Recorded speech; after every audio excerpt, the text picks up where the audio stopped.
بسم اللہ الرحمن الرحیم۔ ٹائیفائڈ کا علاج۔ تو ہم آپ کو اس ویڈیو میں بتائیں گے کہ ٹائیفائڈ کا کیا علاج ہے۔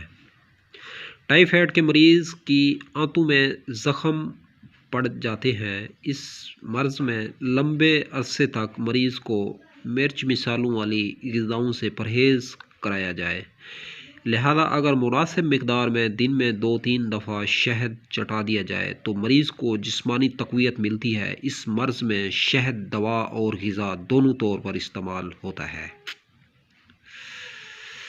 تو ٹائیفائڈ کا علاج ہم لوگوں نے آپ کی خدمت میں عرض کر دیا ہے، تو کوشش کیا کریں ویڈیو کو ایک مرتبہ ضرور شیئر کیا کریں تاکہ دوسری امت کا، عوام الناس کا بھی فائدہ ہو۔ تو اب تک کے لیے اتنا ہی، تب تک کے لیے اپنا بھی خیال رکھیں اور اپنے فیس بک پیج اور یوٹیوب چینل کا بھی۔ تو دوستو، یہ جو ہم آپ لوگوں کو علاج بتاتے ہیں یہ اتھینٹک علاج ہوتا ہے، کامیاب ترین علاج کی جو ہے جگہ لیتا ہے۔ تو اس میں کسی قسم کے شک اور شبہ والی بات نہیں ہے۔ اگر اللہ تعالیٰ کا امر ہوا تو آپ لوگوں کو جو ہے اس سے شفائے کلی خیر نصیب ہوگی۔